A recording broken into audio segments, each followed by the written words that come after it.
Okay, now I'm ready with the microphone on. I hope you can hear me. Yes, I can hear you. And you can see the presentation on Very well. the screen. Good. So I'm telling you about, so first about myself. I'm in the Finnish U team. Yesterday you met Jussi Tomberg. He's one other member of the U team, which means UNESCO team in Finland. And we are sort of leading UNESCO and Baltic Sea project in Finland together in a team, and starting trying to make new activities and start new activities. You are, I suppose, very used to that with GEDI, with always innovative new activities for teachers and students, and so we're trying to do one which is very important to us in Finland, and I hope it will become important to the UNESCO schools around the Baltic Sea in general. So we are giving a networking webinar for UNESCO and BSP teachers in secondary education. So for teachers who teach students aged from 13 to 18, to get connected and to start cooperation. So really have 2 days time for cooperating and collaborating and starting a project idea. This is just to remind you of the UNESCO ASP.NET guide for member schools, that you're actually obliged to that the like-minded schools connect, share knowledge and experiences, and develop joint projects. That's something that's required from the schools who belong to UNESCO ASP.NET school network.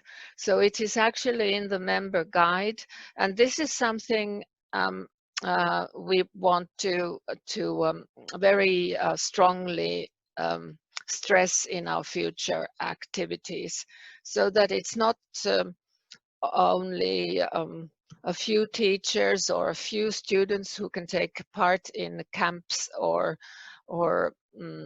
similar face-to-face activities.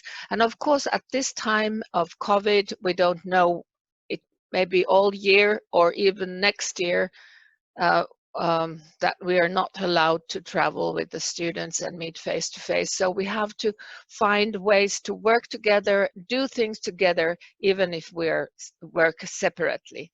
Together, but separately.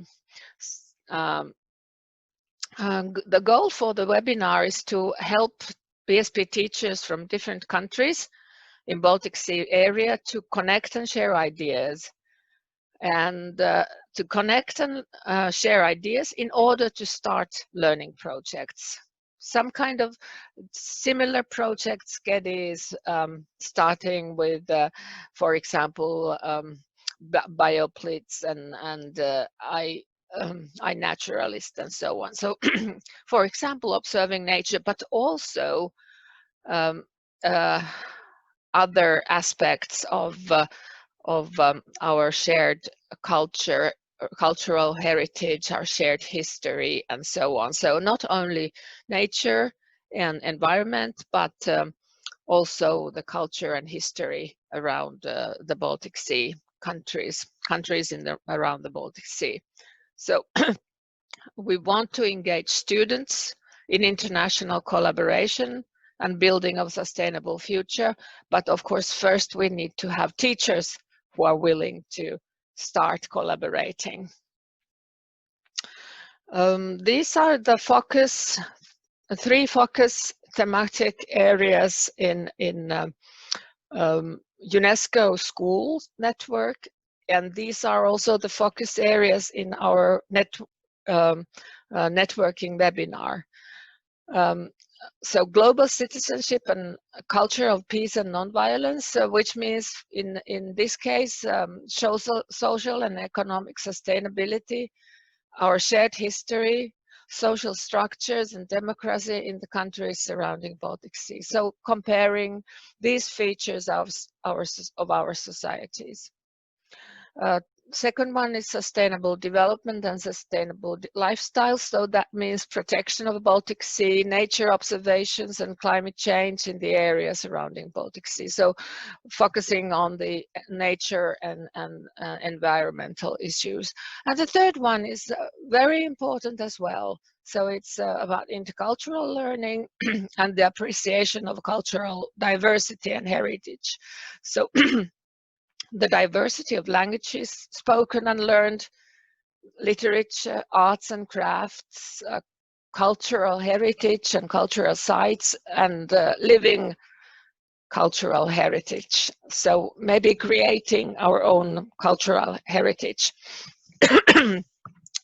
We had a similar webinar yesterday, and the one of the plenary speakers said that the cultural heritage is always developing. It's in a process, so we can take part in that process in our joint sort of projects. As UNESCO schools, we pioneer innovative, participatory and creative methodologies and approaches in learning. So it's not the textbook-based learning, but it is inquiry-based, project-based, student-centered and creative learning.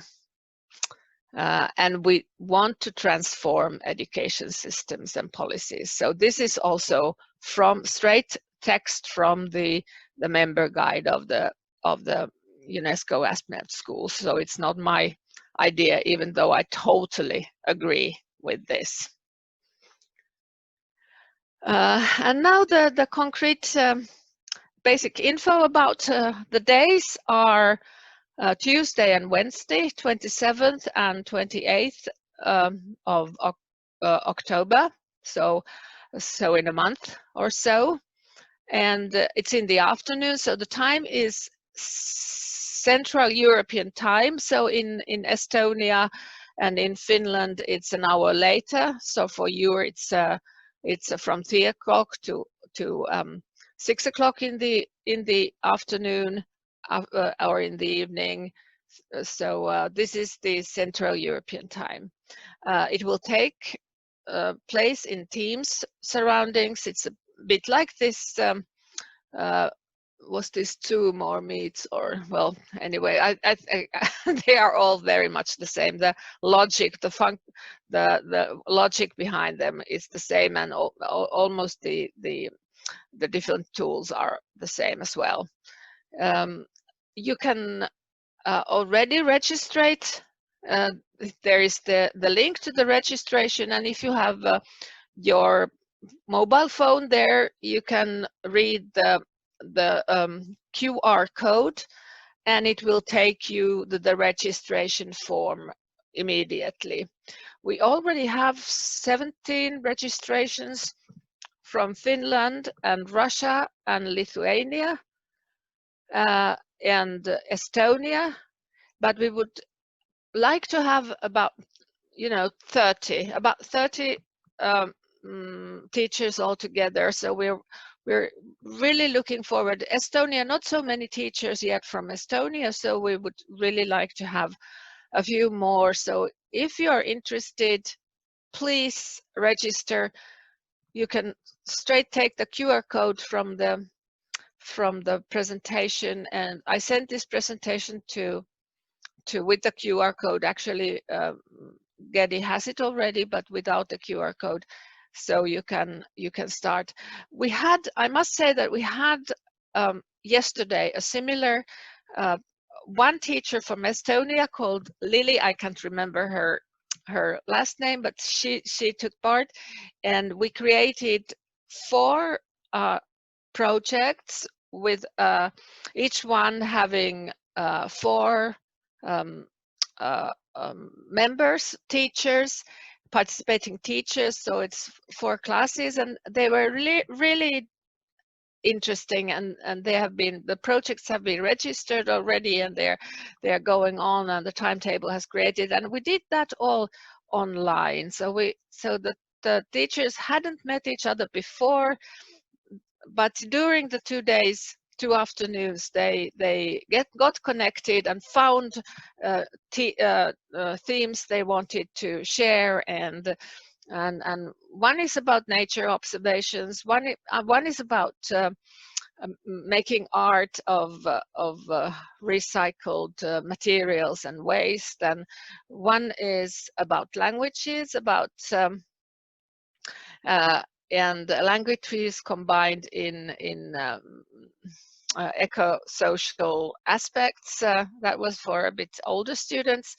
And then there was one with about cultural heritage, so that the countries sort of present their cultural heritage sites and arts for each other. So 4 projects, all from approaching Baltic Sea from different aspects or cooperation. And the idea is crossing the Baltic Sea, sort of cross-cultural encounters, not building barriers, but and at this time with the COVID, I think it's really very, very important that we don't curl up in our sofas, but we do project together, we meet online, we see each other on the web, and connect and internationalize our schools at home, safely at home. Okay, here is also the program as it in nutshell for the day. But you can get this. I hope I get a lot of registrations already today, and even more through Gedi later.